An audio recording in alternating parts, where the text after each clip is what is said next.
All right, so for all the persons who have been following me and are aware of my resignation, well, I finally officially sent it in like on my birthday yesterday. And so funny enough, sometimes people don't really understand your value to their company until you send in a resignation or you utter the word that you're leaving. And I'm going to tell you what happened yesterday. So I sent in a resignation from the night before. I sent her a text message as well to say, I've sent in my resignation. In the morning, she sent a message to say, but why? So I'm like, I'm not going to respond to it today. I'm not in the mood. It's my birthday. Probably I shouldn't have sent it on my birthday, but I did send it in because I think it was time because I had gotten my pay. I never wanted to send it in from earlier because I was working with another company, and prior to starting the job, I did told them that I was going to Jamaica for my vacation. During that time, remember, I am an independent nurse contractor, so I work, and by the end of the week, I'm supposed to be getting paid.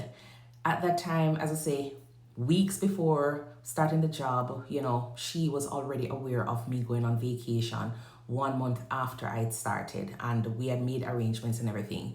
While I was on my vacation, I realized I never get any pay. And this is pay for work that were done 2 weeks ago. And I never get my pay. So I'm like, that's weird. So anyways, I went ahead and didn't even make it be a bother. I just continued with my vacation, came back, and while I'm there, I reached out to her and I said, what's happening with my money? I didn't get any pay. She's like, yeah, because you were on vacation, I didn't send you the pay because I'm not so sure if you were planning on coming back to the job. And I'm like, why would you even think that? I told you I was going on vacation for, that time period. So I did my work. You should be paying me. So I was like, you know what? I'm not going to make that mistake this time around, sending in this resignation letter. And then she's going to tell me that, oh, you're going to wait until 1 month or whenever. I don't know what these companies are thinking. So I'm just thinking my way, which way is best for me. And the best way was to get my pay and then send in my resignation letter. So I did that. So after I sent her the resignation letter, she did send me a text message just to say, but why? And then after she tried calling me, but I was at the dentist. So I texted her and I say, I'm busy right now. I'll call you when I'm finished. So while I was there doing my dental appointment, she sent a text message to see if I could actually see the remainder of the patients for this month. I never responded to it because I'm like, in the letter, I said immediate effect. Try and find out what it is that is going on, why I decided to send in my resignation.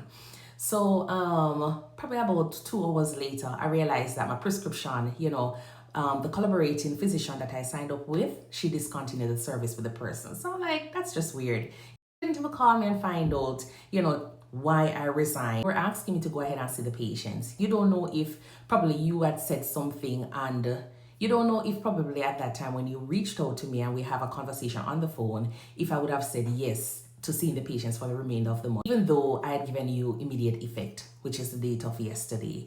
So I was like, that's just weird. But anyways, I didn't respond to the message any at all because I'm like, you know what, he already discontinued my collaborating physician agreement yesterday, and he haven't spoken to me, but yesterday he wanted me to see a patient. So I'm like, you know what, that's a done deal.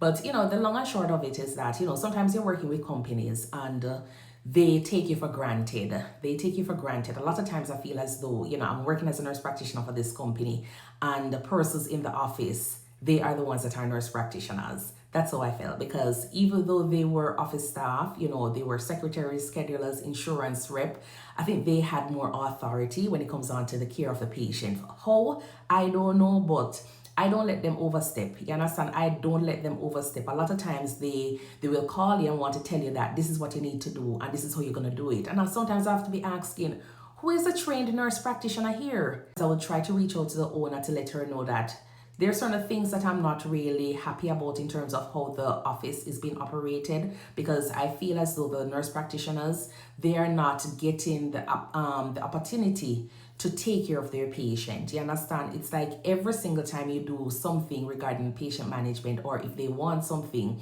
it's like a back and forth between getting those orders placed, because they are in the office feeling as though, quote unquote, they're nurse practitioners, they're providers. And I just never liked it. And even though I sent her messages and tried to talk with her regarding certain things that I'm not happy about in the practice, honestly, she don't even try to, find out from me what is happening. She don't follow up on it. Sometimes she will do follow up, but what she does is sneakingly have another person on the phone trying to, listen to the conversation, and while you're there discussing certain things and you're thinking as a nurse practitioner to another nurse practitioner, lo and behold, you realize that there is a third person or a fourth person on the line that you never knew about. You understand? So all of those little sneaky things, I don't really like it. And so I just felt the need to kind of take with myself, from that kind of environment, along with other things that were happening. And so I just don't feel the need to be explaining to her in detail right now why I am leaving, because I gave you ample time to reach out to me to try to see if we could work on certain things. And sometimes it just go through one ears and come through the other one. You understand? So I was just not into it anymore. I was kind of just getting to the point where I feel as though my cup was overflowing. I just gave up. You understand? I just gave up.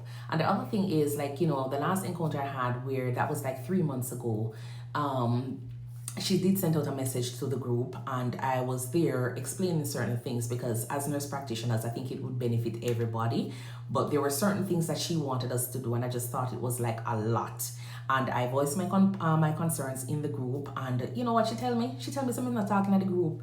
She told me not to say anything in the group, because apparently I am the only person who is voicing a concern. And that's what I was saying to the group members, like, the nurse practitioners in the group. These are things that affects all of us. We need to be able to respond so she can be aware that these are things that needs to be addressed. Me alone can't come in at the group and just talk. You understand? It affects me and it affects you. So, sometimes that's the thing. Sometimes we don't really work together as a team. And that's where we have a lot of problem. You identify that there is a problem as a nurse. You identify that there's a problem as a LPN, CNA, nurse practitioner. And you're having the problem with it, but you're not voicing your concern about it to your manager.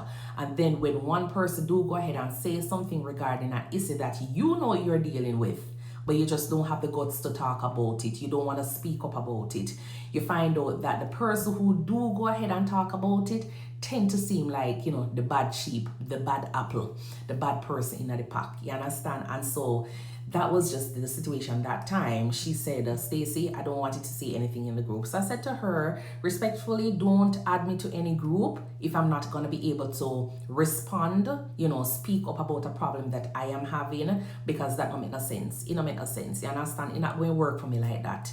If you're having a problem and you put it in a group and everybody else can see it, not because my point is a little bit longer and I probably don't agree with, it doesn't mean that I cannot speak in the group. If that's the case, don't add me to no group chat. You understand? Call me one away and talk to me so we can have a one-on-one talk. And that was just it. And so for the last 3 months, she hasn't said anything to me and I haven't said anything to her, even though the issues that she had put in the group that we needed to deal with or work with, she never addressed it any at all when it comes on to my concerns. So I just leave it at that, because no, these things have been happening for months now. You understand? Some of these things have been happening for months. I've been trying to reach out to her. Why is it now that when I send you my resignation letter, you're going to want to come and talk to me? Because you're losing out. You're going to be losing out on a ton of patients not seeing this month. That's not my problem anymore, unfortunately. You understand? I try to work with people. I'm not a kind of person who is going to go in a company and just get up and just leave. You understand? I'm the kind of person who likes to talk about things at my level, your level. And from there, if we are able to deal with it, good. If we're not, then we try to escalate it. But otherwise, I'm a problem person. You understand? So when we feel as though it's time for me to go, I think I've had enough. And when you reach a point where you just feel as though you can't do anymore or people don't care, you just go. All right?